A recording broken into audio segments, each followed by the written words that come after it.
Hi YouTube and welcome back to the channel.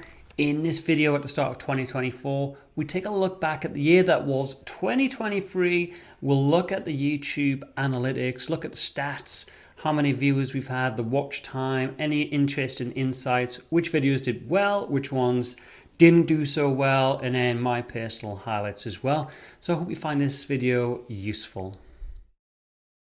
So I always think it's quite useful to look at the whole range of analytics available to you in YouTube Studio and take a look at what did well and what you, the subscriber or the viewer, really found interesting in terms of the content that we put out there. And let's just start with some of the actual analytics, and I've written some of these down here because there's quite a lot of metrics. And so we've created about 28 videos in total over the last 12 months. Really great that we surpassed the 6,000 subscriber mark, so we actually doubled the number of subscribers on the channel, so thanks so much if you're one of our loyal subscribers.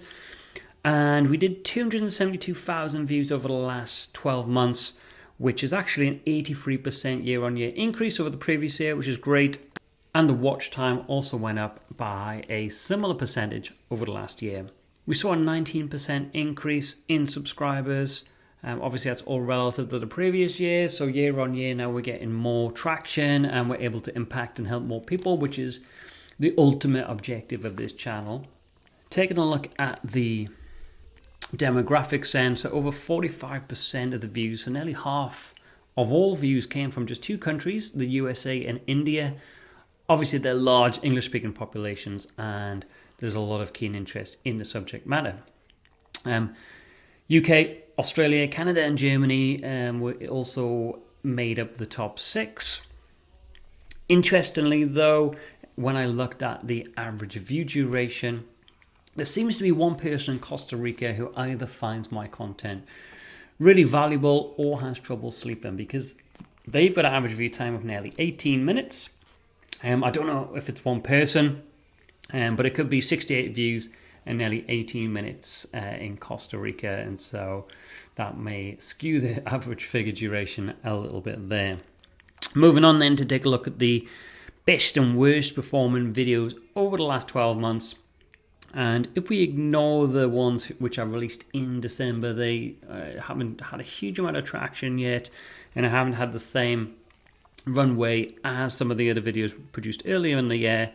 We look at, this video from the same time last year when I took a look back over the year that was 2022 in YouTube stats. So you guys are probably here to see the technical demos and industry insights, not necessarily too interested in the analytics of the channel. So you might be asking, why am I doing this again? Well, it's really great for myself personally to look into these insights, and also there's a small contingent of people there who are either thinking about creating a YouTube channel or are creating it themselves and find these kind of insights intriguing in terms of number of views, view duration, and subscribers, and how that all fits together. The other videos that didn't do so well were around, there's a video around Web3 concepts, and the AWS reInvent conference highlights. They didn't do so well in the last 12 months. So the Web3 concepts and reInvent highlights didn't do so well. And there's a couple of other videos in there which were among the worst performing, and they came out in December times at the end of last year. So they haven't had the same ability to gain as much views as some of the other ones. Now, the best views, so the top 5, dynamic tables using Snowpipe streaming and a real-time demo with Alex Lee, my friend and Snowflake senior engineer. And that was really good, really interesting. People are obviously really interested and intrigued to understand how they can leverage this new technology that Snowflake keeps releasing. We've got the top 5 use cases of Snowflake. That was a really enjoyable video to put together. I'm all about adding business value and really bringing to life how Snowflake can help your organizations as well as others, and bringing that to life as through case studies is one way of doing that. And so it's good to see that that is doing well and getting some interest, and perhaps I'll do more of that going into this year. The other one, I didn't release that many technical hands-on demos videos in the last 12 months. I was experimenting with some other aspects, but one of the ones I did release was how to take data from S3 to Snowflake using Matillion really easily and efficiently, and that also did really well. So it's quite clear to me, you guys, in terms of the stats and the analytics, and I don't pay a huge amount of attention to them other when I do the roundup at the end of the year, but you really want to see more hands-on technical real-time demos, and so I might try to get more of those in over the coming 12 months.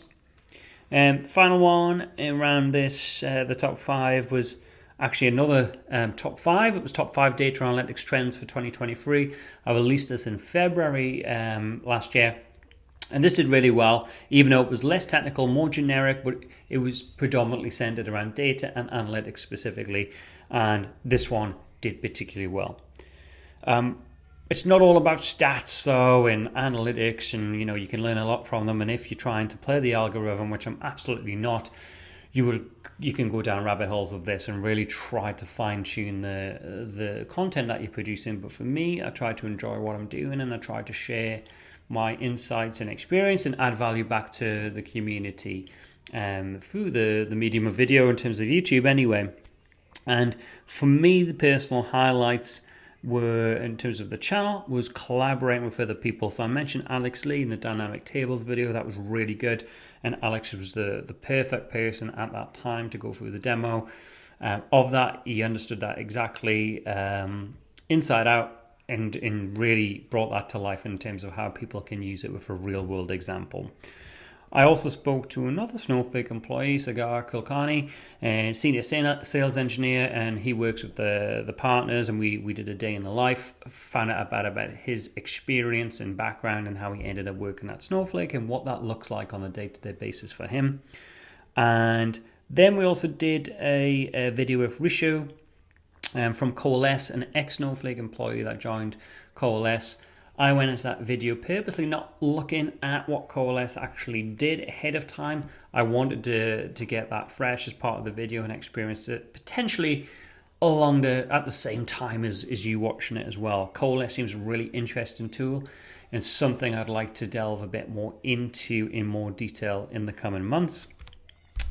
Finally then, myself and Howard Leo, a Snowflake community manager that looks after the Snowflake Data Superhero program, we met and we did a video about how potentially, if you're out there and you're interested in helping the Snowflake community in whatever way works for you, it doesn't need to be YouTube videos, it could be on Slack helping people answer technical questions, it could be writing articles, you name it.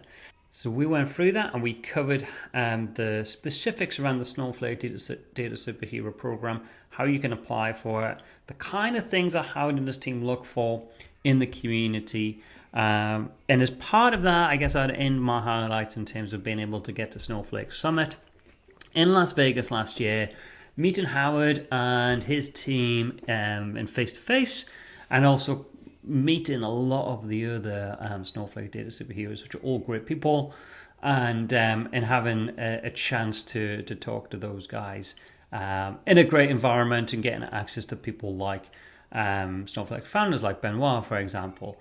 So that was really good and probably one of the key highlights and something I really wanted to get to in 2023, and I was fortunate enough to make that happen. Other than that then, what does 2024 look like? Well, I guess I'm going to be looking at doing more technical hands-on demos. I'm also off to the side of YouTube going to be producing and enhancing more educational training courses, looking to innovate in those areas as well, expanding my impact and helping the community add value back to data engineers and solution architects like yourself. So yeah, look out for that. Follow me on LinkedIn if you don't already. And if you don't already subscribe to the channel, and there's a huge percentage of people that don't, if there's one thing I could ask you, please subscribe. The more people we get subscribing, the more we're able to do on the channel. And I'm hoping to attract some more collaborations from different interesting people and bringing their stories and insights to you as well. So thanks so much for your support over the last 2 to 3 years that we've been running the channel. It's been really, really great. And if you're getting good values from these videos, keep watching, keep subscribing. More videos coming very soon.